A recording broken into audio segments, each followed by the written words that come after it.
فإن خير الحديث كتاب الله وخير الهدي هدي محمد صلى الله عليه وسلم وشر الأمور محدثاتها وكل محدثة بدعة وكل بدعة ضلالة وكل ضلالة في النار. أعوذ بالله السميع العليم من الشيطان الرجيم. بسم الله الرحمن الرحيم. واعتصموا بحبل الله جميعا ولا تفرقوا.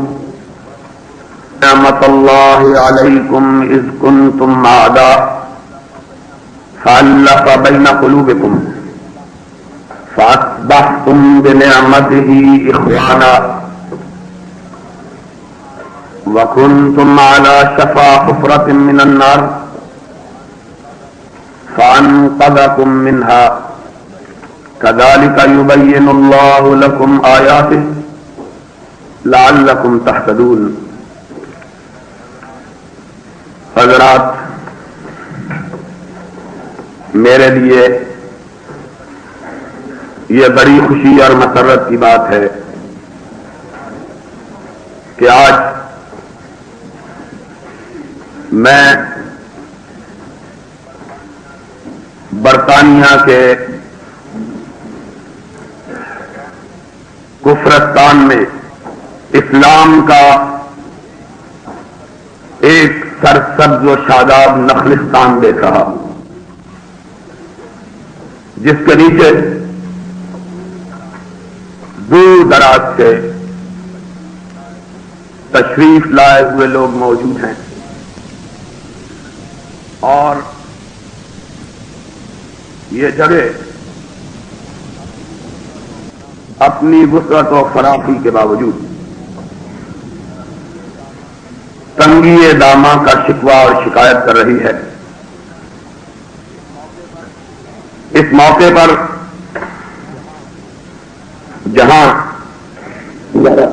میں اپنے رفقاء اور ساتھیوں کو اس کانفرنس کے انعقاد پر مبارکباد پیش کرتا ہوں، وہاں اس بات کو بھی محسوس کیے بغیر نہیں رہ سکتا کہ اللہ کے فضل و کرم سے جمعیت اہل حدیث برطانیہ کی کوششیں ثمرآور ہو رہی ہیں اور آپ حضرات کا اخلاص، دین سے آپ کی محبت، سرور کائنات سے آپ کا پیار اور رحمت کائنات کی حدیث پاک سے آپ کی شائستگی اور فریفتگی آپ کے اس اجتماع سے نمایاں ہے کہ تین بڑے بڑے حالوں کے باوجود لوگ سمائے نہیں جا رہے. اس موقع پر میں پاکستان کے ایک ایسے باسی کی حیثیت سے جس کو اس ملک میں بسنے والے مسلمانوں سے بالعموم اور اہل حدیث حضرات سے بالخصوص ایک تعلق ہے، یہ بات محسوس کیے بغیر نہیں رہتا کہ یہاں سے آئے دن مختلف قسم کی ویسی ہی خبریں پاکستان میں پہنچتی رہتی ہیں جن کا ہم پاکستان میں آئے دن مشاہدہ کرتے رہتے ہیں. پاکستان میں بسنے والے لوگ یہ سمجھتے ہیں کہ انگلستان عقائد کے لحاظ سے کفر کا گہراوارہ ہونے کے باوجود فکری طور پر، سائنسی طور پر اتنا ترقی یافتہ ملک ہے کہ اس قسم کے ملک میں جانے والے لوگ ان چھوٹے چھوٹے مسائل پر آپس میں ایک دوسرے کے ساتھ الجھنے سے اجتناب کریں گے کہ اس ملک کے مسلمان باسی جو اجنبی ہیں ان کے اسلام پر، ان کی تہذیب پر، ان کی ثقافت پر برے اثرات مرتب ہوتے ہیں. لیکن افسوس کی بات ہے کہ ماحول پاکستان اور ہندوستان سے کچھ زیادہ مختلف نہیں ہے. وہی اختلافات، وہی جھگڑے، وہی تنازعات جو وہاں موجود ہیں.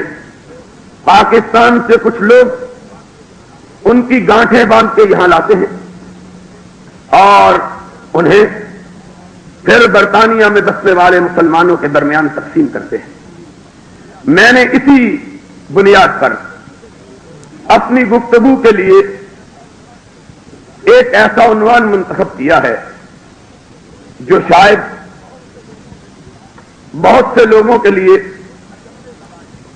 کچھ اچنبے کا باعث ہوگا، لیکن میں سمجھتا ہوں کہ آج کے ساری کائنات کے مسلمانوں کی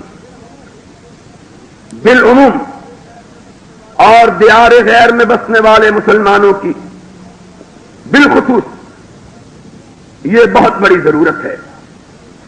اور وہ کیا ہے کہ ہم آپس میں اتفاق اور اتحاد کے ساتھ ہیں. اور مولانا محمود احمد کابیر پوری نے ایک چھوٹے سے رکے کے پڑھنے کے ساتھ میرے اس خیال کو اور زیادہ مستحکم کیا کہ آج کی نشست میں میں اسی موضوع پر اپنے خیالات کا اظہار کروں. صورت حالات یہ ہے کہ کلام پاک میں رب کائنات نے جس قدر اتحاد اور اتفاق کی ضرورت پہ زور دیا اور مسلمانوں کو جس قدر اس کی تلقین کی ہے، توحید اور سرور کائنات کی رسالت کے بعد شاید اتنی زور سے کسی بات کی تاکید نہ کی گئی ہو. پھر متعدد مقامات پر اتحاد اور اتفاق کے منافی حرکات اور وحدت اسلامی کو پارا پارا کرنے والے خیالات کی بھی رب کائنات نے جس انداز سے مذمت فرمائی ہے، شاید دوسری کسی چیز کی کم ہی ایسی مذمت کی ہو. تعالی تنازعوا فتفشلوا وتذهب ريحكم. مسلمانوں آپس میں مت جھگڑو، اس سے تمہاری ساکھ اکھڑ جائے گی، تم کمزور پڑ جاؤ گے، تمہاری طاقتیں آپس میں ایک دوسرے سے الجھ کر ضائع ہو جائیں گی. دوسری جگہ حکم کے انداز میں تھا وَاعْتَصِمُوا بِحَبْلِ اللَّهِ جَمِيعًا وَلَا تَفَرَّقُوا. اللہ کی رسی کو مضبوطی کے ساتھ تھامو، فرقوں میں مت. اور سمجھنا چاہیے کہ کلام مجید کے اندر ایک خطاب ساری کائنات کے لوگوں سے نہیں کیا گیا ہے. قرآن کا ایک اپنا انداز ہے اور وہ انداز یہ ہے کہ ہر کمیونٹی کو، دنیا کے ہر گروہ کو ایک الگ انداز سے رب کائنات خطاب فرماتے ہیں. اگر ساری کائنات کے لوگ مخاطب ہوں تو کلام مجید میں ان کے لیے یا ایھا الناس کا صیغہ آتا ہے. اے لوگو، یا ایھا الناس اعبدوا ربکم. اگر صرف یہودی اور عیسائی مخاطب ہوں تو ان کے لیے اہل کتاب کا صیغہ استعمال کیا جاتا ہے. قل یا اہل الکتاب تعالوا الی کلمۃ سواء بیننا وبینکم الا نعبد الا اللہ ولا نشرک بہ شیئا.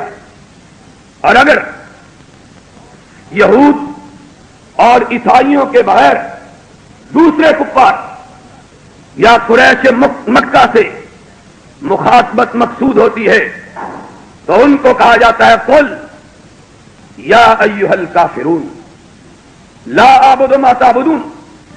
اور اگر ان سارے طبقات میں صرف ایک ایسا طبقہ جو سرور کائنات علیہ الصلوۃ والسلام کی امامت کا معتقد، آپ کی رسالت کا معترف، اللہ کی توحید پر ایمان رکھنے والا، سرور کائنات کی نبوت کو ماننے والا ہو، تو ان کے لیے کلام مجید کے اندر آمنو سے تعبیر کیا جاتا ہے، یا ایھا الذین آمنوا اتقوا اللہ حق تقاتے، یا ایھا الذین آمنوا هل ادلکم علی تجارہ۔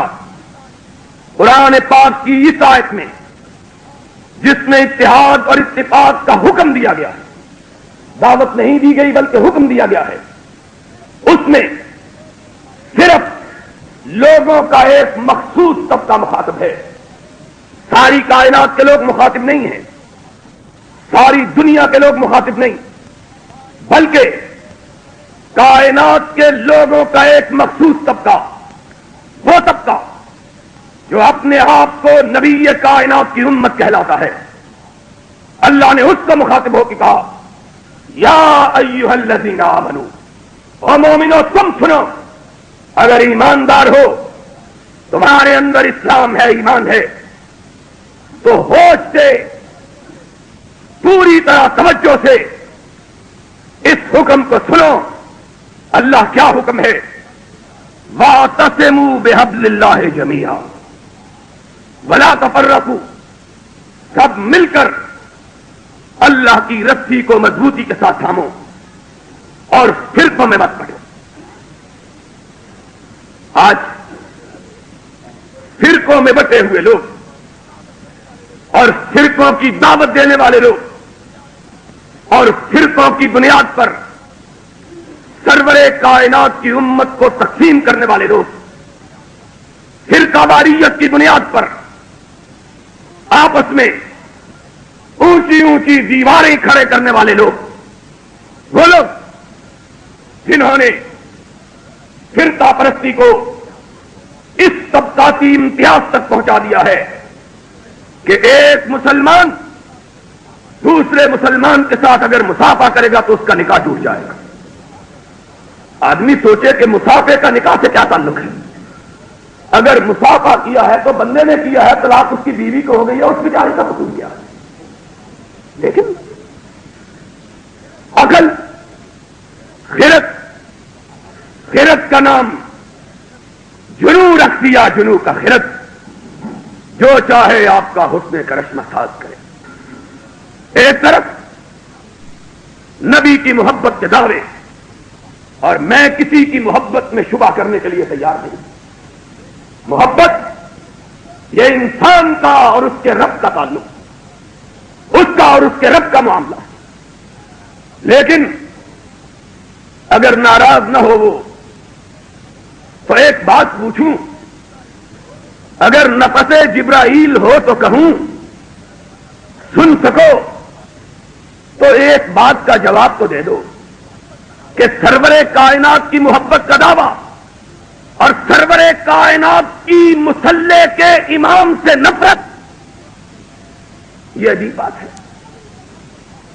دعویٰ نبی سے محبت کا، اور جو نبی کی مسلک پہ بیٹھتا ہے اس کے پیچھے نماز پڑھنے والا کافر، یہ محبت کا کون سا نہیں؟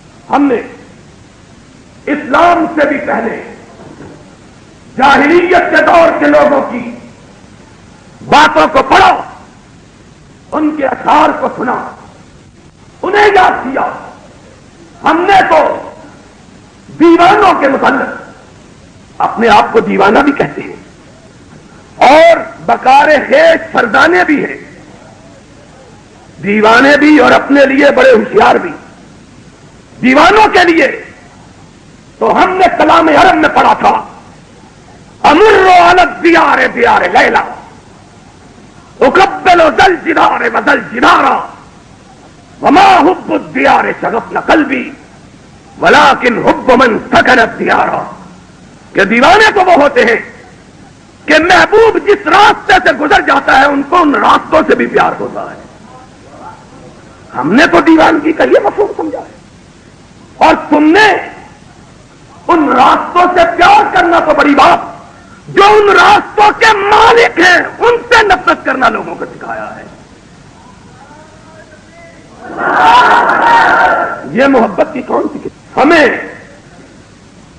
کتابوں کے اندر، نہ جاہلیت کی کتابوں کے اندر، نہ اسلام کی کتابوں کے اندر ہمیں تو یہ بات سمجھی، جاہلیت کے شاعر نے یہ کہا تھا، اور دور اسلام کے شاعر نے تو اس سے بھی آگے بات کہی. اس نے کہا حبیب نلا قلبی حبیب و حبیبی. اور دوست تو بڑی بات ہے، جس نے دوست کا چہرہ دیکھا مجھ کو اس سے بھی پیار ہے. اور اسی لیے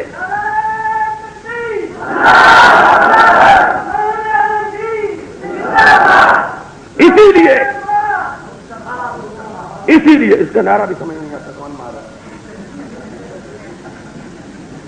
اسی لیے سن لو، ڈاکٹر بشار نے صدیق و فاروق کا نام دیا تھا. سن لو، محبت کرنے والے کن کو کہتے ہیں؟ محبت کرنے والے وہ ہیں کہ صدیق کا نام آتا ہے ان کی آنکھوں میں آنسو اتر آتے ہیں. کیوں؟ صدیق وہ ہے جس نے اپنی آنکھوں سے کونین کے اس تاجدار کو دیکھا ہے کہ جس دیکھنے والی آنکھ پہ رب نے جہنم کی آگ کو حرام کر دیا ہے. دیکھا ہی نہیں، اس کو چوما ہے، اس کا طواف کیا ہے، اس کے ہونٹوں کے بوسے لیے ہیں، اس کو رفتار کو 23 برس تک اپنی نگاہوں میں سمائے رکھا ہے. اور اسی لیے سرور کائنات کی جدائی کے بعد صدیق نے کسی سے پوچھا تمہاری سب سے بڑی آرزو کیا ہے؟ تو کہنے لگے جب سے وہ چہرہ آنکھوں کے سامنے نہیں رہا تب سے کوئی آرزو ہی باقی نہیں رہی ہے. کن کا ذکر کرتے ہو؟ محبت ان کو کہتے ہیں. محبت کرنے والا وہ ہے جو یار کے یاروں سے بھی پیار کرے. کائنات کے رب کی قسم ہے، اہل حدیثوں سن لو، میں تمہیں کہتا ہوں اہل حدیثوں کا سب سے بڑا امام سید بدیع الدین راشدی یہاں موجود ہے، وہ گواہ ہے. سن لو، اہل حدیث ہم سے بھی ہماری محبت کا بھی سوال کرو. ہم وہ کہتے ہیں کہ اس نے تو یار کے چہرے کے بوسے لیے تھے، اس کی نگاہوں نے تو رسول کے چہرے کو چوما تھا. یہ تو بڑا آدمی تھا، اور جو اس کے چلے ہوئے راستے کے پتھروں کو نشان منزل بنا لیتا ہے اس کے جنتی ہونے میں بھی کوئی شبہ نہیں ہے. تم نے کیا جانا ہے؟ کیا محبت ہے؟ کیا پیار ہے؟ اور پھر وہ لوگ بات کرتے ہیں محبت کی. میں کسی کے عقیدے کے بارے میں کچھ نہیں کہوں گا، سب کو اپنا عقیدہ مبارک ہو، لیکن کیوں گردش مدام سے گھبرا نہ جائے دل. انسان ہوں پیالہ ساغر نہیں ہوں میں. ہم کو گالی دیتے ہو، اگر ہم کو گالی دینے سے تمہیں روٹی ملتی ہے تو دیتے رہو. تم ہمیں اپنے بڑوں کی یاد میں ان کی سنت میں گالی دیتے رہو، ہم اپنے آقا کی سنت میں تمہاری گالیاں سن کے تمہاری ہدایت کی دعا مانگتے ہیں. اور کہیں گے کتنے شیریں ہیں تیرے لب کے رقیب. اور تمہارے لب تو ویسے بھی بڑے حسین ہیں کہ پان کھا کے گالی دیتے ہیں.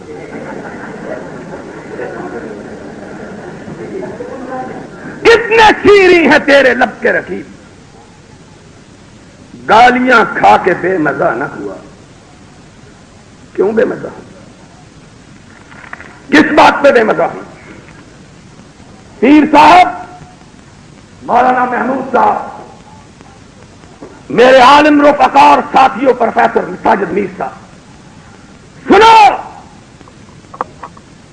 گالیاں اس کے بغیر بھی ساری دنیا کو میری آواز پہنچ رہی ہے. گالیاں ان کا کیا ہے؟ مولانا محمود صاحب نے مجھے فون کیا، بڑی گالیاں دی ہیں. میں نے کہا خوش نہیں ہوتے؟ کہنے لگے گالیوں پہ بھی خوش ہو؟ میں نے کہا ذرا سوچو کہ تمہیں گالیاں دے کر اس صف میں کھڑا کر دیا ہے جو محمد کے غلاموں کی صف ہے.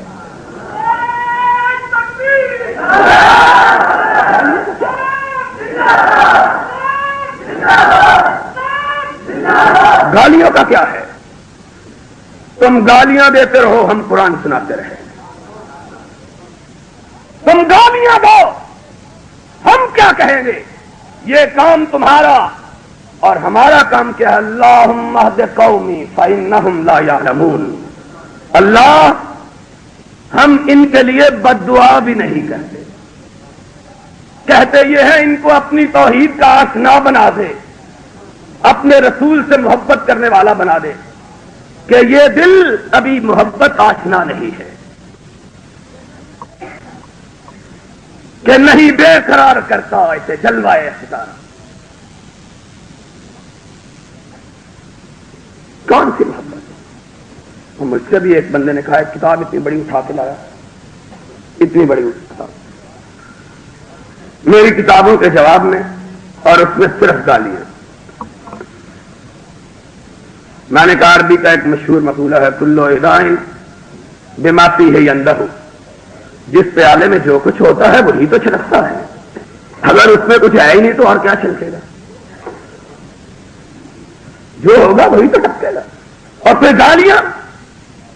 اور ہم تو ویسے ہی عجیب لوگ ہیں. اہل حدیثوں تمہاری قسمت میں اللہ نے گناہ بخشنے کے لیے کتنے بہانے ڈھونڈ رکھے ہیں. کوئی گناہ ہو جائے لوگ گالیاں دیں تمہارے گناہ رب معاف کر. یہ بھی تو ایک طریقہ ہے گناہوں کی معافی کا.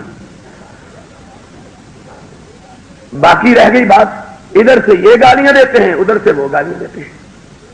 وہ بھی ہم کو گالیاں دیتے ہیں جو صدیق کو بھی نہیں بخشتے، فاروق کو. اور میں نے کہا تھا پیر صاحب آپ حیران رہ جائیں، اصول حدیث کی کتاب اصول الاخیار الى اصول الاخبار، قرۃ عاملی کی مشہور مصطلح کی کتاب، اس کے اندر لکھا ہے نحن نتقرب الى اللہ ورسولہ، نحن نتقرب الى اللہ ورسولہ، ہم اللہ اور رسول کی قربت چاہتے ہیں. کس چیز سے؟ توحید کو مان کے، رسالت کو تسلیم کر کے، اعمال نیک کر کے، صدقہ و خیرات کر کے، خدمت خلق کر کے، شفا خانے کھول کے. کہنے گے نہیں. ہم نے کہا کس سے؟ کہنے گے نحن نتقرب الى اللہ ورسولہ ببغض اصحاب محمد وشتمہم وببغض من احبہم. اللہ اور رسول کا تقرب چاہتے ہیں ابو بکر و عمر و عثمان کو گالی دے کے. جن کے نزدیک تقرب کے لیے گالی دینا، وہ اگر ہم کو گالیاں نہیں دیں گے تو دعائیں دیں گے. ہم ان کو دعائیں دیتے ہیں تو تم نے اس صف میں کھڑا کر دیا ہے جو تمہاری بد زبانیوں کا نشانہ بنتے ہیں. ہم آئیں گے قیامت کے دن، رب پوچھے گا کیا لے کے آئے ہو؟ کہیں گے خونے نہ کر دیں وہ کسیرا نہ کچھ دیں، خونے نہ کر دیں کسیرا نہ کچھ دیں، جرمم ہمیں کے آس کے روئے تو گھس آئے. کسی کو برا نہیں کہا، کسی کو گالی نہیں دی. کائنات کے امام، جرم یہ ہے دنیا بناوٹی امام لے کے آ گئی تھی، ہم نے تیرے دامن کو چھوڑ کے پلٹ کے دیکھنا دوبارہ نہیں کیا.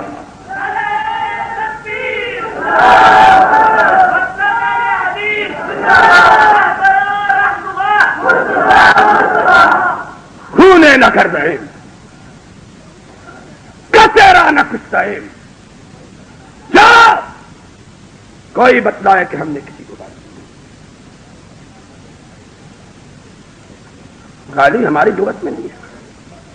اس لیے نہیں ہے کہ ہمارے آقا نے نہیں سکھایا، وگرنہ کوئی گالی دینا بڑا کوئی مشکل کام ہے. کیا ظلم کی بات ہے. محبت کے دعوے، لبوں پہ گالیاں، ہاتھ میں کفر کی قلم، فتوے بازیاں اور سرور کائنات کو پتھر کھا کھا کے کافروں کو مسلمان بناتا رہا، تم حلوے کھا کھا کے مسلمانوں کو کافر بنا رہے ہو. کیوں مولانا صاحب؟ مولانا محمد صاحب ٹھیک ہے. نبی طائف کے میدان میں مار کھائے کہ نہیں؟ پتھر کھائے کہ نہیں؟ جسم کو لہو لہان کیا کہ نہیں؟ کعبے کے پاس میں سرور کائنات کو اتنا مارا گیا کہ نبی بے ہوش ہو کر گر پڑے. نبی کی بیٹی دوڑتی ہوئی آئی، بابا تجھ کو مارا ہے جس نے کبھی کسی کو گالی بھی نہیں دی ہے. انک لتحمل الکل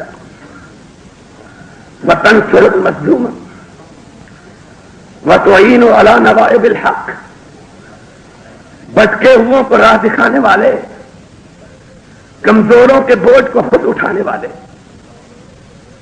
مظلوموں کی مدد کرنے والے، بیواؤں کی دستگیری کرنے والے، زبان سے پھول برسانے والے، گناہگاروں کے حق میں مغفرت کی دعا کرنے والے، دشمنوں کے لیے اپنے سینے میں کوئی کینہ نہ رکھنے والے، بیگانوں کے خلاف کوئی تلخ بات نہ کہنے والے. تجھ کو بھی کوئی مارنے والا ہے؟ تجھ کو مارا ہے. میں جانوں جبریل آسمان سے اتر کے کہہ رہا ہوگا، محمد کی بیٹی تو نہیں جانتی تیرے بابا کا کتنا بڑا جرم ہے. تو کہتی ہے تیرے بابا کا کوئی قصور نہیں. تیرے بابا کا اس سے بڑا قصور اور کیا ہے کہ کائنات کو اس کے خود ساختہ خداؤں سے اٹھا کر ان کو رب کائنات کی روشنی دکھا رہا ہے. اس سے بڑا جرم کیا؟ اس لا تعداد خداؤں کے دور میں ایک خدا کے جھنڈے کو کائنات کی فضاؤں میں لہرا رہا ہے. اس سے بڑا جرم کیا ہے تیرے باپ کا؟ پھر مار کھائی، پھر ہوش میں آئے، پھر قوم کے پاس گئے، کہا قولوا لا الہ الا اللہ تفلحوا تملکوا العرب والعجم. ظالموں، تم تو مجھ سے راہ سے ہٹانے کی کوشش کرتا ہوں، میں تم کو رہنما بنانے کی کوشش کر رہا ہوں. فرق تو دیکھو. تم مجھے راستے کا پتھر بتلاؤ، میں تمہیں راستوں کا سنگ میل بنا رہا ہوں کہ آنے والی نسلیں آئیں، تم کو دیکھیں اور ساری کائنات کی روشنی جو ہے اپنے جلوں میں سمیٹ کے پوری کائنات کو تمہاری روشنی سے فائدہ پہنچے. میں تو تمہیں پوری کائنات کا امام بنا رہا ہوں، تم مجھے اپنے راستے کا پتھر سمجھ کے ہٹانا چاہ رہے ہیں. قولوا لا الہ. یہ نہیں کہا اللہ انہوں نے تیرے محبوب کو ستایا ہے تو ان کو برباد کر دے. کہہ سکتے تھے کہ نہیں؟ کہہ سکتے تھے؟ کہہ سکتے نہیں تھے. کہلوانے کے لیے آسمان سے فرشتہ بھی آ گیا تھا. کہو میں ان کو دونوں پہاڑیوں کے درمیان پیس کے راکھ کر دیتا ہوں. کیا کہا؟ میں انتقام لینے کے لیے تو نہیں بھیجا گیا. ما بعثت نقما بل بعثت رحمہ. میں منتقم بنا کے نہیں بھیجا گیا، رحمت للعالمین بنا کے بھیجا گیا. یہ اپنی بات کرتے ہیں، میں اپنی بات کرتا ہوں. یہ مجھ کو دکھ پہنچائے، میں ان کو سکھ پہنچاؤں گا. اور روتے تھے. اور انتہائی کٹھن وقت میں تاریخی الفاظ آپ نے کہے، جبکہ زخموں سے جسم چھلنی ہو چکا ہے. فرشتہ سر پہ کھڑا ہے. زید حب رسول اللہ، رسول اللہ کی آغوش مبارک کے پاس بیٹھے. کہہ رہا ہے کہو میں تو نابود کر دوں. مولوی ہوتا کہتا جہاں جہاں بھابھی نظر آئے اٹھا کے اس کو اوپر سے پھینکو، اور پھینکو بھی کسی سمندر کے اندر تاکہ لاش بھی نہ ملے. مولوی ہوتا تو یہ کہتا ہے، کیوں کہ مولوی رحمت نہیں زحمت بنا کے بھیجا گیا ہے، اور رسول اللہ صلی اللہ علیہ وسلم زحمت نہیں رحمت بنا کے بھیجے گئے۔ اللہم اہد قومی، آئی ہو تو جاؤ رب کو کہو کہ رب کا محبوب مارنے والوں کے لیے جہنم نہیں مانگتا، ان کے لیے جنت کا سوال کرتا ہے، میرے ہاتھ میں ہدایت نہیں۔ مسئلہ تو صاف کر دیا، لڑتے ہم سے اسی بات پر، کہتے ہیں اختیار کوئی نہیں تھا، ہم کہتے ہیں اختیار کوئی نہیں تھا، ہم کہتے ہیں اختیار کوئی نہیں تھا۔ قرآن کہتا ہے، اور کس کے متعلق کہتا ہے؟ اختیار کی سلبی کی بات کس کے بارے میں کرتا ہے؟ رسول اللہ کے اپنے بیٹے کے بارے میں، انک لا تہدی من احببت ولکن اللہ یہدی من یشاء۔ تبلیغ تیرے ذمہ رکھی ہے، ہدایت تیرے ذمہ نہیں، جس کو تو چاہے ہدایت دے دے، تو نہیں ہدایت دے سکتا، ہدایت جس کو میں چاہوں میں دوں گا۔ ہم نے چچا کی بات کیوں کریں، خود اپنی بات کیوں نہ کریں؟ قرآن نام لے کے کہتا ہے قل قل، اے نبی تو کہہ، ان کو سنا، فتوے دیں گے تیری امت کے خلاف، لوگ قرآن سنائیں گے، اس کے مقابلے میں یہ صلاۃ و سلام بھیجیں گے۔ سلام کا معنی کیا ہے؟ کہ وادیوں پر درود بھیجو، یہ سلام، یہ صلاۃ و سلام ہے۔ ہم پہ درود جتنا بھی چاہے بھیجو، تم کو اکیلے ہی تو نہیں بھیج رہے، اور بھی بہت بھیجتے رہتے ہیں۔ ہمارا کیا ہے بھائی؟ قرآن کہتا قل لا املک لنفسی ضرا ولا نفعا،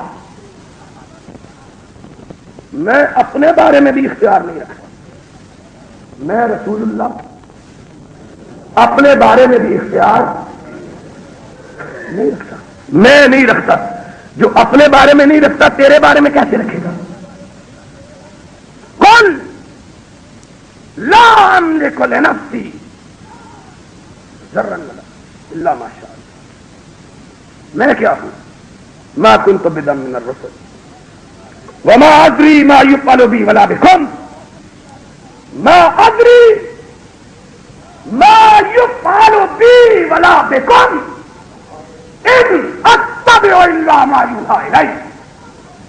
تمہارے بارے میں کیا کہوں، اور مجھ کو تو اپنے بارے میں بھی نہیں پتا کہ میرے ساتھ رب کیا سلوک کرے گا۔ قرآن تو اٹھاؤ، قرآن تو اٹھاؤ۔ اور پاکستان میں کہنے لگے اس کی کتاب پہ پابندی لگا دو، کیوں؟ اس میں قرآن کی آیتیں لکھی ہوئی ہیں۔ میں نے کہا پھر میری کتاب پہ کیوں پابندی لگواتے ہو؟ قرآن پر ہی پابندی لگوا دو، بات ہی ختم ہوتی ہے۔ مولانا یاد صاحب نے بڑا عمدہ فکرہ کہا ہے، میں کہا کرتا ہوں کہ عربی کے بعد اگر دنیا کی کوئی بلیغ ترین زبان ہے تو پنجابی ہے، اور مجھے پنجابی نہیں آتی باوجود پنجاب میں پیدا ہونے کے باوجود، لیکن بڑا خوبصورت فکرہ کہا ہے۔ کہنے لے ٹھیک ہے قرآن سے پابندی لاؤ تاکہ جھگڑا ہی مکے، جھگڑے ختم ہو جائے۔ بات تو یہی ہے نا قرآن کی، ہم ترجمہ کرنے کے مجرم ہیں۔ اگر عربی سے اردو میں ترجمہ کرتے ہیں تب گناہگار، اور اگر ان کی عبارتوں کا اردو سے عربی میں ترجمہ کر دیا تب گناہگار۔ ہمیں بھی عجیب محبوب سے پالا پڑا ہے، نہ ادھر سے راضی ہوتا ہے نہ ادھر سے راضی ہوتا ہے، راضی ہوتا ہے تو مارگٹ تھیچر کے ملک میں ہی آ کے راضی ہوتا ہے۔ ہمیں نہیں سمجھ آتی کس بات سے راضی ہوتا ہے۔ اگر قرآن کا ترجمہ عربی سے اردو میں کرتے ہیں تب ناراض ہو جاتے ہیں، اگر ہم نے ان کی اردو کتابوں کا ترجمہ عربی زبان میں کر دیا ہے تب ناراض ہو جاتے ہیں۔ اب ہمیں تم بتلاؤ کہ ہم کریں تو کیا کریں، جائیں تو کہاں جائیں؟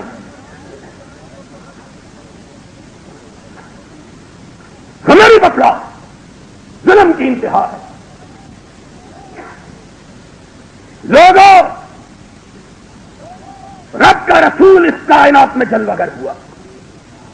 اس نے تبلیغ کے لیے فتوی بازی کا طریقہ اختیار نہیں کیا، دلیل کا طریقہ. فاتو برہانکم ان کنتم صادقین. آؤ، نبی کہہ رہا ہے دلیل سے بات کرو، میں تمہارے ساتھ دلیل کے ساتھ بات کرنے کے لیے تیار ہوں. اور میں اللہ کے فضل و کرم سے جمعیت اہل حدیث برطانیہ کے اسٹیج سے آج اپنے علماء کی موجودگی میں امیر جمعیت مولانا فضل کریم سے آنے کے لیے بیٹھے تھے نفسے میں کوئی پتہ نہیں. پاکستان میں جب ہماری تقریر ہوتی ہے صدر بھاگ جاتا ہے. ہم پوچھتے ہیں بھائی تمہیں کیا ہوا؟ کہنے لگا تو تو پکڑا جائے گا، ہم کو کیوں پکڑواتا ہے؟ یہاں انشاءاللہ کوئی پکڑے جانے گا. چلو یہ ٹھیک ہے. ویسے بھی ہمارا جو صدر ہے نا وہ بھی غیر ملکی ہے، پکڑنے کی نوبت آئے گی اتنی دیر میں ڈنمارک پہنچ چکا ہوگا.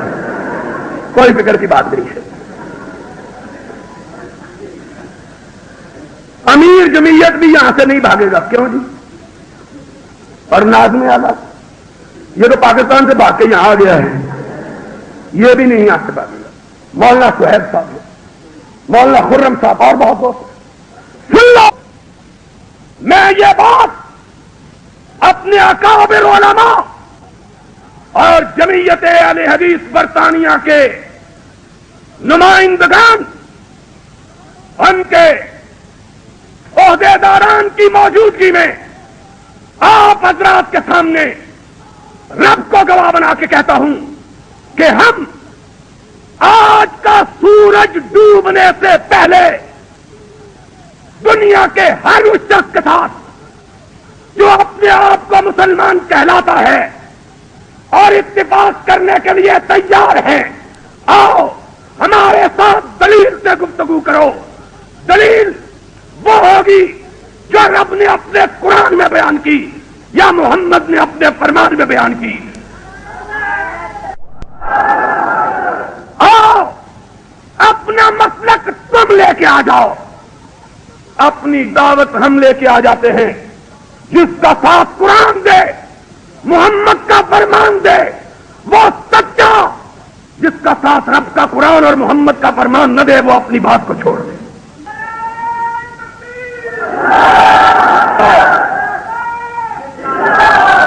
آج ہم فیصلہ کرتے اور آج مسئلہ سمجھا کے جاؤں گا انشاءاللہ کہ شاید بقید عزیز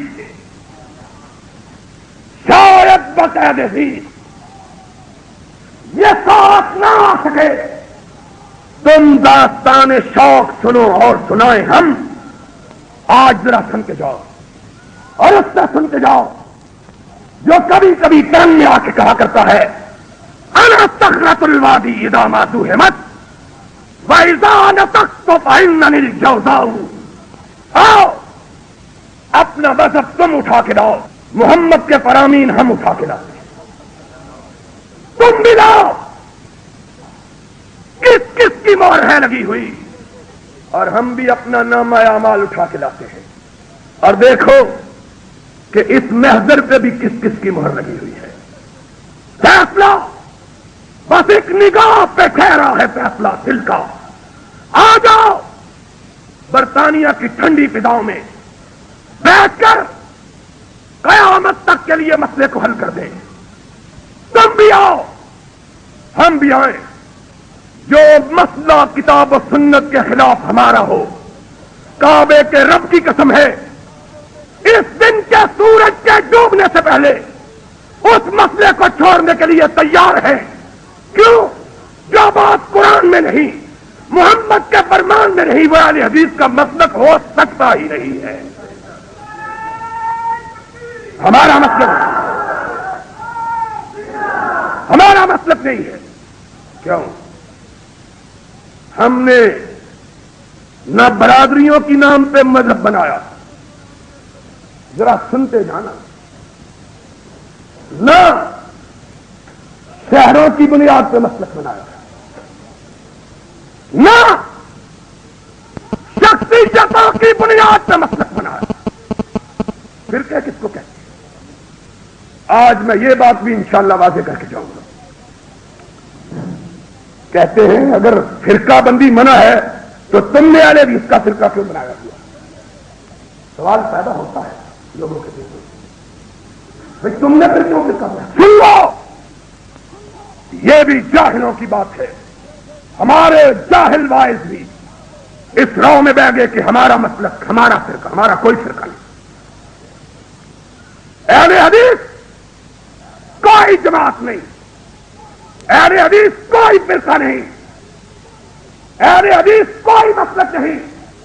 اہل حدیث صرف اس تحریک کا نام ہے کہ کائنات کے شافعیوں، مالکیوں، حنبلیوں، حنفیوں، دوسرے لوگوں، ان سب اماموں کا احترام سرا ہوتا ہے، اور جو ان کے احترام میں فرق ڈالے اس کے ایمان میں شبہ ہے، اس کا اسلام نامکمل ہے. اور ابھی ڈاکٹر نے کہا تھا امام ابن تیمیہ اس نے کتاب لکھی ہے رفع الملام عن الائمۃ الاعلام، کہ جو بھی اماموں کے بارے میں کوئی نازیبہ بات کہتا ہے اس کا ہمارے تحریک سے کوئی تعلق نہیں. کہتے ہیں ان سب کی محبتوں کو اپنے دلوں میں بساؤ، ان سب کا احترام کرو. کسی کے خلاف بات کہنا ہم گناہ سمجھتے ہیں، لیکن تاریخ یہ ہے ان میں سے ہر ایک کوئی بھی معصوم نہیں ہے. ان میں سے کوئی ایک بھی معصوم نہیں ہے. معصوم اگر کائنات میں اپنے بنایا ہے تو صرف آمینہ کے لال کو بنایا ہے.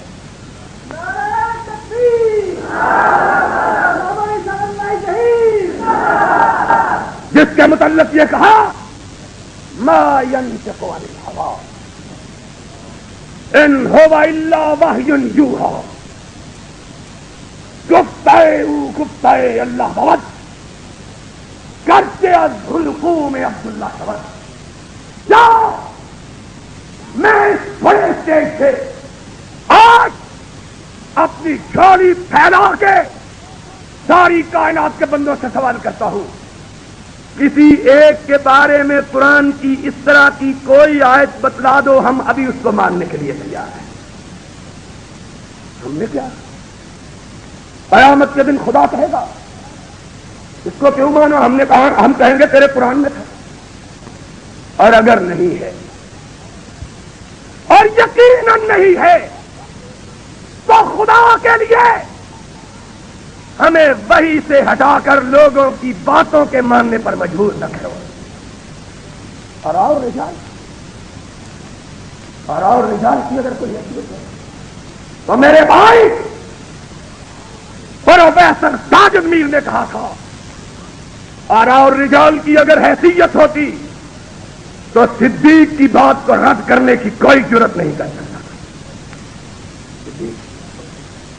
اور بات آئی ہے تو کہہ دیتا ہوں، کچھ لوگوں نے بالخومی شبد نام آتا ہے، دلکش آتا ہے. کچھ لوگوں نے اس ذات گرامی کو بھی نشانہ مستحکم بنا رکھا ہے، وہ صدیق ہے. آج ایک بات تمہیں سنائے دیتا ہوں جو کبھی کسی نے نہ سنائی تھی. یقیناً انشاءاللہ العزیز کائنات کے امام کے سب سے مقدس 2 سفر ہے. تیسرا رحمت کائنات کے سارے سفر بڑے مقدس ہیں، لیکن امام کائنات کے 2 سفر سارے سفروں سے سب سے زیادہ مقدس ہیں. ان 2 سفروں کے مقابلے کا کوئی سفر ہمیں کیا بات کریں؟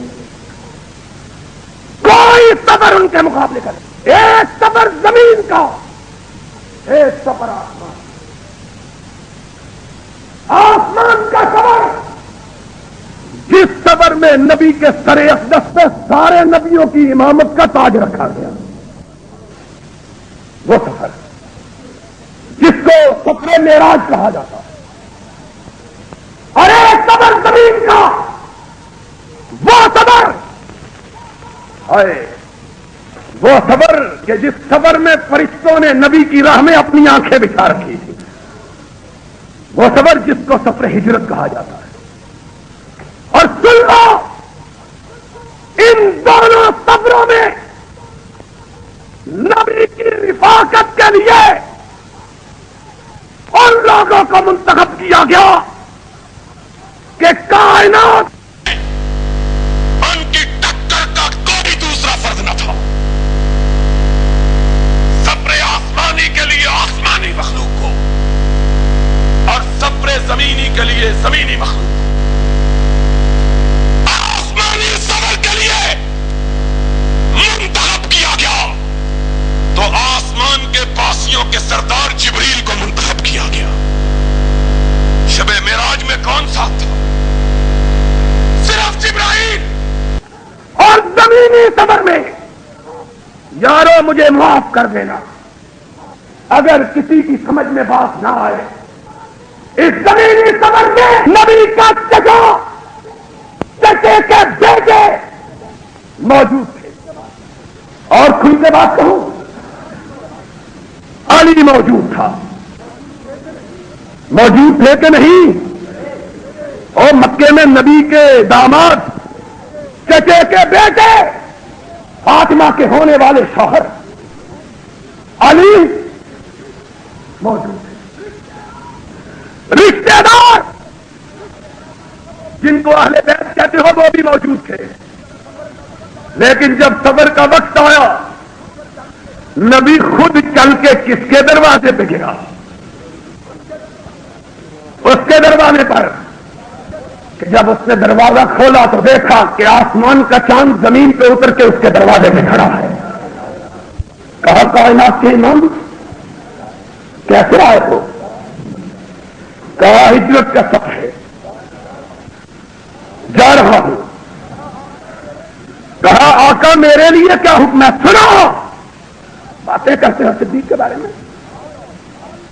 آ جاؤ ساری دنیا کے لوگ، کسی ایک کو مخاطب نہیں، روح سخن کسی کی طرف ہو تو روح سے آ، کوئی مخاطب نہیں، ساری دنیا کے فرقے آؤ، اپنے مذہبوں کو اٹھا کے لاؤ، جو قرآن کے نبی کے حدیث کے مطابق ہو وہ سارا کرو، جو مخالف کو چھوڑ دو، کل اتحاد ہو جائے۔ ہوتا ہے کہ نہیں اتحاد؟ لیکن یہ تھی گونگلوا تو مٹی چاڑ کے کم کے اتحاد ہو جائے، پھر اتحاد بولو، یہ اہل حدیث کی دعوت ہے۔ اس تحریک کا خلاصہ یہ ہے، آؤ تم اپنے بڑے کو نہ لاؤ، ہم اپنے بڑے کو نہ لائیں، وگرنہ بڑوں کی کوئی کمی ہے؟ مولانا سلفی مرحوم کہہ رہے تھے، مجھے مولانا محمد کو دیکھ کے یاد آیا، وہ فرمایا کرتے تھے بڑے ہم میں بھی بہت ہیں لیکن ہم نے ڈھیریاں نہیں بنائی ہیں۔ بڑے ہم میں بھی بڑے، چراغ جلانے سے کوئی بڑا بن جاتا ہے؟ اور میں کہا کرتا ہوں چراغ وہ جلاتا ہے جس کے گھر میں اندھیرا ہو، اور جس کے گھر میں روشنی ہو اس کو چراغ جلانے کی ضرورت وہ بولتے کیوں نہیں؟ جس کے گھر میں روشنی ہو اور جس کی قبر میں جنت کا دریچہ کھلا ہوا ہے، اس کی قبر پہ تمہارے دو آنے کی موم بتی کی کیا حیثیت ہے؟ اور یہ جتنے جی چاہے چراغ جلا لو، جب تک دل روشن نہ ہو روشنی آئے۔ کہا صدیق میں جا رہا ہوں۔ آقا کہاں؟ کعبے کو چھوڑ کے، وطن کو چھوڑ کے کہاں؟ کہا ہجرت کر کے یثرب مدینے جا رہا ہوں۔ سر اقدس کو اٹھایا، صدیق کے چہرے پہ نگاہوں کو جمایا۔ کتنا خوبصورت چہرہ ہے یہ جس کو نبی کی پاک آنکھیں دیکھ رہی ہیں۔ کتنا خوبصورت چہرہ، کتنا خوبصورت چہرہ، کتنا خوبصورت چہرہ اس کا کہ جس کے بارے میں کائنات کے امام نے کہا تھا کہ من احب الناس الیک یا رسول اللہ، قال الصدیق کائنات میں سب سے زیادہ محبوب مجھے کائنات کی ماں ام المومنین صدیقہ سے سب سے زیادہ پیار ہے. قال ومن الرجال یا رسول اللہ قال ابوہا. کہا دنیا میں اللہ کے رسول مردوں میں سب سے زیادہ پیار کس سے ہے؟ کہا صدیقہ کے بعد صدیق سے ہے. وہ صدیق. کہا صدیق سنو، رب نے آسمانوں والے رب نے حکم دیا ہے کہ تجھ کو بھی ساتھ لے کے چلو. آنکھوں میں آنسو آ گئے. کہا اللہ سمانی، یا رسول اللہ رب نے میرا نام لے کے کہا ہے. اللہ کے رسول رب نے میرا نام لیا.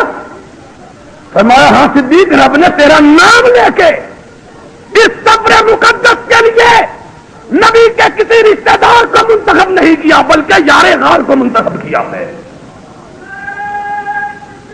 سب سے زیادہ مقدس سفر تو ان کو برا کہتے ہو. آ جاؤ تم بھی اپنا مسلک لے کے آ جاؤ.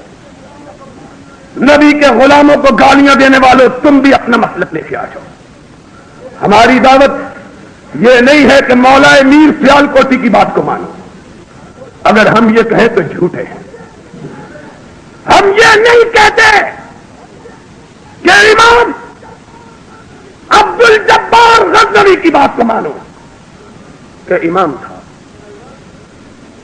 وہ امام کہ اس کے پاؤں میں ناسور ہو گیا. جراح کو بلایا گیا، کہا کاٹے بغیر چارہ نہیں ہے. کہا پھر کاٹو. ہاتھ لگایا تو تڑپ اٹھے. کہا ہاتھ نہیں لگایا جاتا، کاٹوں گا کیسے؟ کہا ایک ہی ترکیب ہے.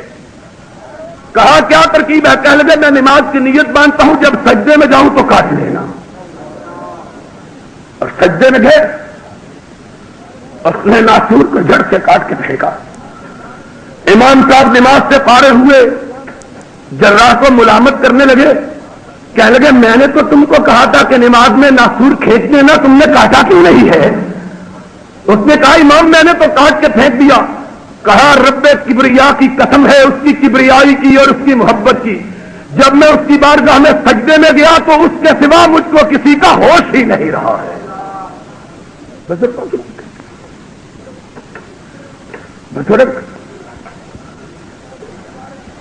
مولا امیر کے بارے میں شیخ الاسلام امرتسری نے لکھا ہے کہ جب ان کو پتے کی تکلیف ہوئی، اس زمانے میں سیالکوٹ میں کوئی بڑا سرجن نہ تھا. امرتسر بہت بڑا مرکز تھا.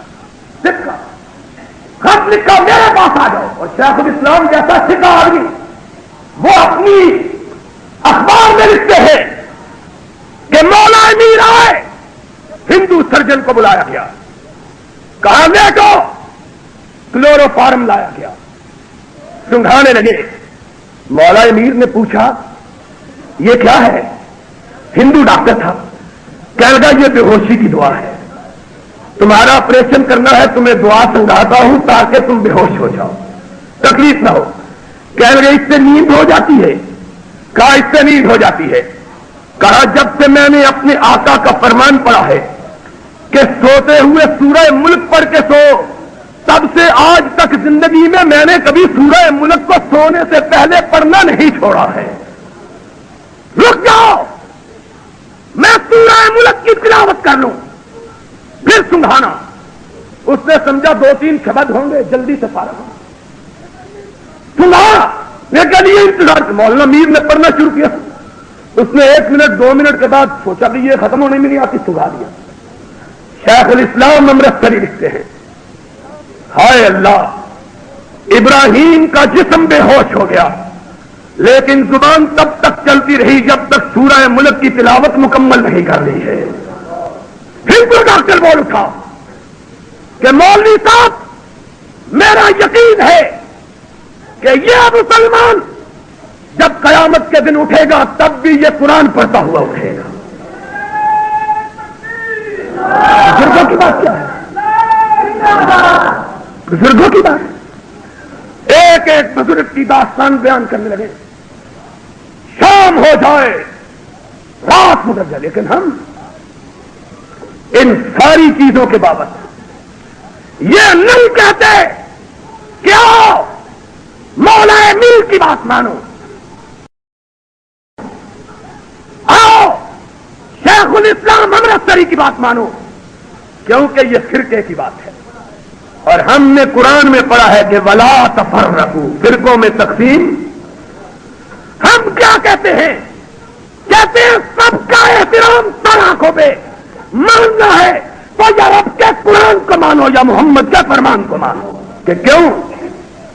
تیرے بڑے پہ مجھ کو شبہ، میرے بڑے پہ تجھ کو شبہ۔ اب ماننا ہے تو اس کی بات کو مانو جس کی بڑائی کا تذکرہ آسمان والے نے قرآن میں کیا، ورفعنا لک ذکرک، ورفعنا لک ذکرک۔ اور قرآن نے یہی کہا، ان تنازعتم فی شیء فردوہ الی اللہ والرسول ان کنتم تؤمنون باللہ والیوم الآخر۔ اگر رب اور آخرت کو یقین ہے تو آؤ اپنے تعصبات کو چھوڑو، قرآن و سنت کی طرف پلٹو۔ آؤ آج میں برطانیہ کے اس شہر کے اندر تحریک اہل حدیث، سن لو میری بات، تحریک مسلک اہل حدیث نہیں، تحریک اہل حدیث کے اسٹیج سے ساری دنیا کے مسلمانوں کو اس بات کی دعوت دیتا ہوں، سارے تعصبات کو گرا لو۔ عصبیت اگر رکھو تو یا آسمان والے رب کی کتاب کے لیے رکھو یا مدینے والے آقا کے فرمان کے لیے رکھو۔ دیکھو اختلاف ختم ہوتا ہے کہ نہیں؟ اور واعتصموا بحبل اللہ جمیعا، اپنی اغراض مجھ میں ہزار گناہ، اس میں ہزار خوبیاں، اس میں ہزار خامیاں، اس میں ہزار لکائت، لیکن اگر ہم اس کی اور اس کی دعوت دیں تو مجرم ہے۔ یارو تم تو ہمارے ساتھ بزرگوں کے لیے لڑتے ہو، اور بزرگ بھی وہ ما انزل اللہ بہم من سلطان، جن کی بزرگی کا بھی کوئی پتہ۔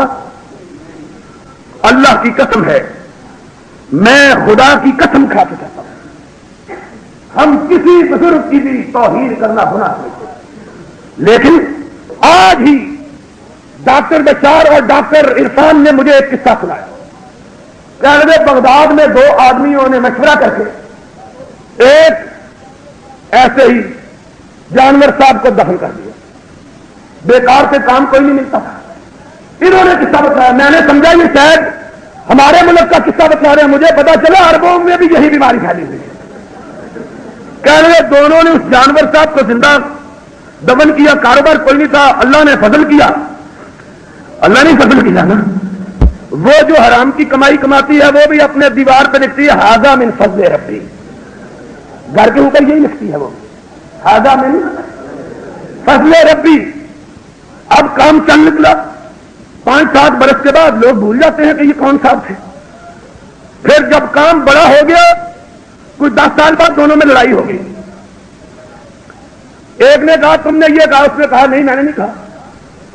جب اس نے بڑا کہا نہیں، کہنے لگا بحق کے صاحب حاصل قبر، مجھے اس قبر والے امام کی قسم ہے تم نے یہ کہا۔ انہوں نے کہا تمہیں شرم نہیں ہوتی، آپ ہی ایسی دبیاں ہم تمہیں امام بنا لیا ہے۔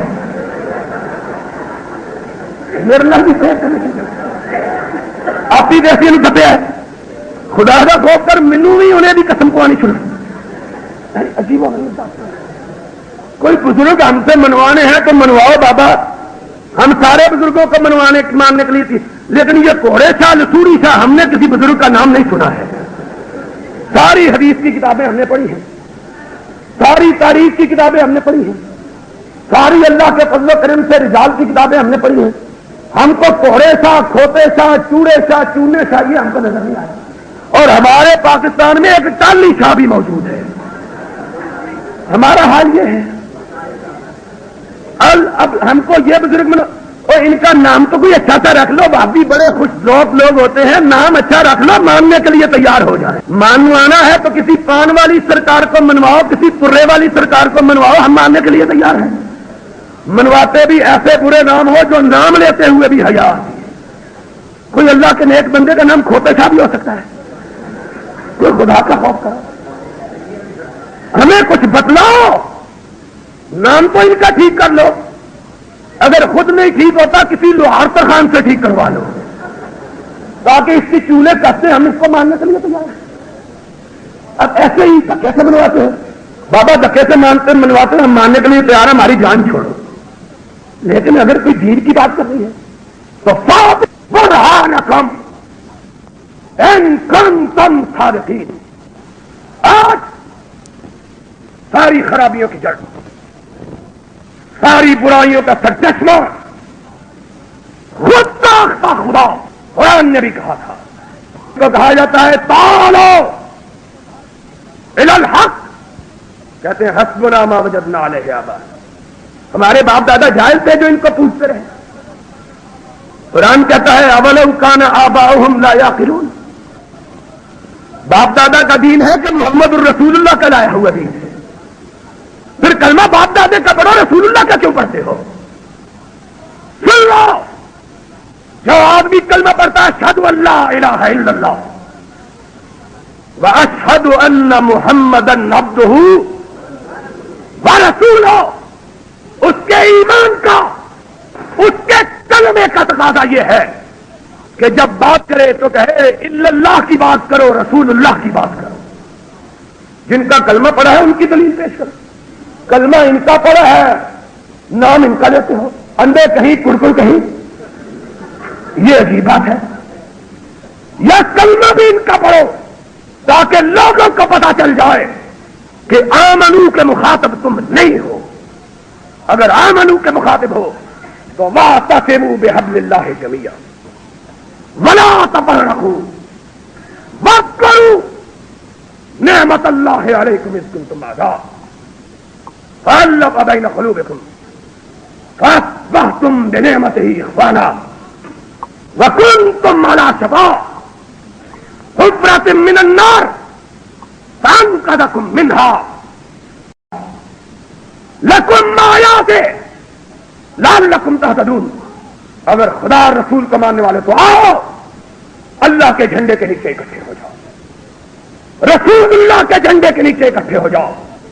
قرآن و سنت اپنا رہنما, اپنا معیار اور اپنے مسلکوں کے لیے کٹوتی قرار دو. گالیاں, فتوے بازیاں, تہمت ترازیاں, الزام تراشیاں, ان سے لوگوں کے دلوں میں نفرتوں کا بیج تو بویا جا سکتا ہے, اسلام کے پودے کی آبیاری نہیں کی جا سکتی. اور ہماری دعوت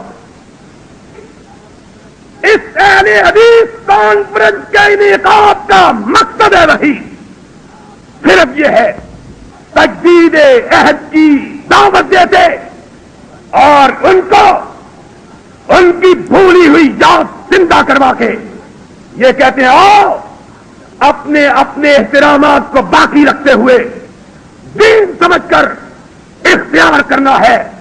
یا رب کے قرآن کو کرو یا محمد کے فرمان کو کرو. انشاءاللہ قیامت کے دن اگر دونوں ہاتھوں میں یہ دونوں چیزیں ہوں گی, دنیا کی کوئی طاقت تمہیں رحمت کائنات کی معیت میں جنت الفردوس کے داخلے سے نہیں روک سکتی. وآخر دعوانا ان الحمدللہ رب العالمین.